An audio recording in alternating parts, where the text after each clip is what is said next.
Maximum private hospitals लूट रहे हैं। सब लोग जिन्होंने MBBS, MD, DM किया, आप सब लुटेरे हैं। ये हैं डॉक्टर रक्षिता सिंह, जिनको कार्डियोलॉजिस्ट, डायबिटीज और हर किसी फील्ड का ज्ञान है और ये ज्ञान बांटते बांटते 2.5 मिलियन तक पहुंच चुकी हैं। आज हम इन्हीं के बारे में बात करेंगे। इन्होंने हाल ही में प्राइवेट हॉस्पिटल्स पर एक बड़ा आरोप भी लगाया। कहा कि प्राइवेट हॉस्पिटल्स मोटा पैसा वसूलते हैं। इस कंट्रोवर्सी के बाद वीडियो को डिलीट करना पड़ा। ये डॉक्टर वीडियो बनाती हैं कि 3 महीने में नीट क्रैक किया जा सकता है। सच पूछो तो लगता है जैसे नीट का सिलेबस नहीं, इंस्टाग्राम का सिलेबस क्रैक करना है। शुरू में तो डॉक्टर रक्षिता नॉलेज का भंडार नजर आ रही थी, लेकिन अब लोगों को लगने लगा है कि इनके पास तो ChatGPT से भी कम जानकारी है और उसी की तरह टूटी फूटी जानकारी है और वो फैक्ट नहीं बताती हैं। दरअसल रिसेंटली रक्षिता ने एक वीडियो पोस्ट किया था जब वो अपनी भाभी को एडमिट कराने के लिए प्राइवेट हॉस्पिटल गई थी। उन्होंने वहाँ का बिल देखकर प्राइवेट हॉस्पिटल्स पर एलिगेशन लगाए थे कि प्राइवेट हॉस्पिटल्स काफी लूट रहे हैं। मैक्सिमम प्राइवेट हॉस्पिटल्स लूट रहे हैं। सो high once doctor Rakshita Singh, last year I used to work in a government hospital. और मान लो आप प्रेग्नेंट हो, आपको डिलीवरी करानी है, सिर्फ 2 रुपए की पर्ची कटती है एंड यू आर डन। लेकिन जैसे अभी कुछ दिन पहले मेरे भैया भाभी की बेबी हुई in a private hospital and the bill was more than 1 lakh.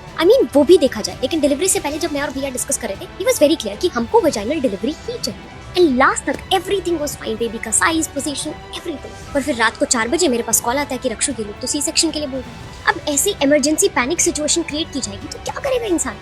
मैं मना नहीं करी, हो सकता है मेरे भैया के केस में सी सेक्शन की नीड हो, but I know it for a fact बहुत सारे प्राइवेट सेक्टर्स में ये जानबूझ के किया जाता है। देखो, जैसे वेजाइनल डिलीवरी हुई बिना किसी कॉम्प्लिकेशन के तो यूजुअली 24 घंटे के अंदर फीमेल डिस्चार्ज हो जाती है। गवर्नमेंट हॉस्पिटल में वैसे ही बेड कम होते हैं तो इसीलिए यही प्रेफर किया जाता है। बट प्राइवेट में सी सेक्शन, क्योंकि 2-3 दिन एडमिट रहेंगे, बेड का बिल, सॉर्ट ऑफ ऑपरेशन था तो ज्यादा पैसे लगेंगे। बहुत सारे सी सेक्शन प्री प्लान कर दिए जाते हैं तो रात को स्टाफ भी कम रखना पड़ेगा।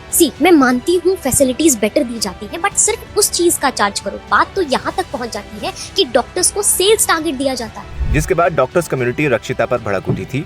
डॉक्टर राहुल चावला ने सीधा रक्षिता को क्लास दे दी थी। मैक्सिमम प्राइवेट हॉस्पिटल्स लूट रहे हैं। इस देश के ज्यादातर प्राइवेट हॉस्पिटल्स लुटेरे हैं, ज्यादातर डॉक्टर्स लुटेरे हैं।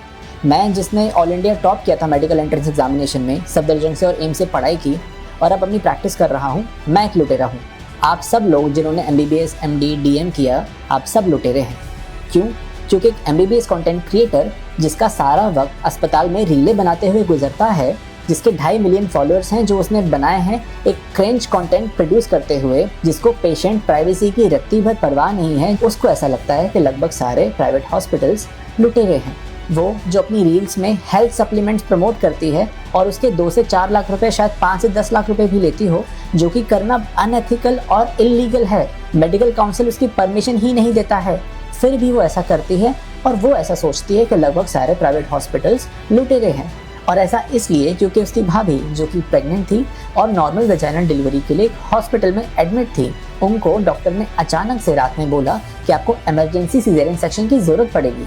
इस बात पर उसको लगा कि सारे प्राइवेट हॉस्पिटल्स लुटेरे हैं।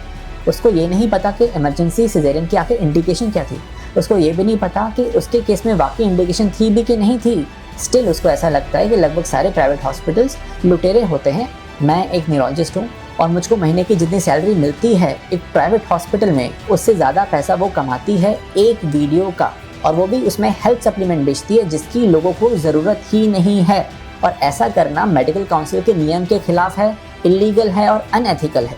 और इसको ऐसा लगता है कि सारे प्राइवेट हॉस्पिटल्स लुटेरे हैं। अगर इस देश के डॉक्टर्स की ऑर्गेनाइजेशन में थोड़ी सी सेल्फ रिस्पेक्ट बाकी है तो इसके अगेंस्ट एक एक्शन ज़रूर लेना चाहिए और एक खत लिखना चाहिए मेडिकल काउंसिल को और उनसे पूछना चाहिए कि ऐसा आप कैसे अलाउ कर सकते हैं कि कोई डॉक्टर सोशल मीडिया पर रील्स बना रहा है, वहाँ पर वो ऐसे सप्लीमेंट बेच रहा है जो कि अनसॉलिसिटेड हैं, जिनको पेशेंट को देने की ज़रूरत ही नहीं है, और इसके लिए वो पैसे भी ले रहा है।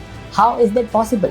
और ऐसा जनरल व्यूअर, आप मुझे एक बात बताइए, आपको अगर अपनी हेल्थ डाउट पूछना है किसी से तो आप ऐसे स्पेशलिस्ट डॉक्टर से पूछेंगे, ना कि किसी MBBS क्रिएटर से जिसने सिर्फ ChatGPT देखते हुए अपनी रीलें बनाई हो। एज एन ऑडियंस, अगर आप इस तरीके का कंटेंट देखते हैं तो आपके मन में डॉक्टर्स के अगेंस्ट मिसट्रस्ट पैदा हो सकता है, जो कि डॉक्टर पेशेंट रिलेशनशिप के लिए बिल्कुल भी ठीक नहीं है और ना ही आपकी सेहत के लिए ठीक है। यानी कुल मिलाकर डॉक्टर का कहना है कि रील्स बनाओ, पेशेंट्स को एक्सप्लॉइट मत करो। अब इस वीडियो पर लोगों के रिएक्शन भी सामने आए थे। अलग अलग रिएक्शन है। कुछ लोगों ने रक्षिता का साथ दिया था तो कुछ लोगों ने कहा कि आपने वीडियो डिलीट कर दी, इससे पता चलता है कि आप फैक्ट नहीं बोलती। एक यूजर ने लिखा, डिलीटिंग द वीडियो ये प्रूफ करता है कि आपकी कंटेंट में ऑथेंटिसिटी नहीं होती। अच्छा होगा कि आप अपने तरफ से बनाए गए साइंटिफिक ओपिनियन नहीं दें जब तक कोई उसका साइंटिफिक प्रूफ ना हो। मैकॉर्डन ने लिखा इनका नीट कैसे निकल गया। मैकॉर्डन ने लिखा अपना अकाउंट भी डिलीट कर दें और गवर्नमेंट पीजी सीट ले लें। मैकॉर्डन ने लिखा delete your account, unfollowing you, mass unfollowing. मैकॉर्डन ने लिखा मेरे फीड पर मत आया करो, चैट जीपीटी से कंटेंट चीप देता है तुम। मैकॉर्डन ने लिखा 2.5 मिलियन होने से कोई गुड डॉक्टर नहीं बन जाता, अभी सिर्फ प्लेन एमबीबीएस की हो, वो भी without any experience. First gain some experience and then talk about C section, whatever you want. मैकॉर्डन ने लिखा आप सही हो, बट ये इसलिए भी हो सकता है क्योंकि आजकल सबकी थिंकिंग यही है कि हमारे प्राइवेट हॉस्पिटल में ही जाना है ताकि हम डॉक्टर्स का वेट नहीं करना पड़े, लाइंस में ना लगना पड़े। मैकॉर्डन ने लिखा आजकल private hospital become a business hub. हालांकि लोगों का ये भी मानना है कि रक्षिता सिंह कंटेंट को पहले ध्यान देती हैं, बाद में पेशेंट को।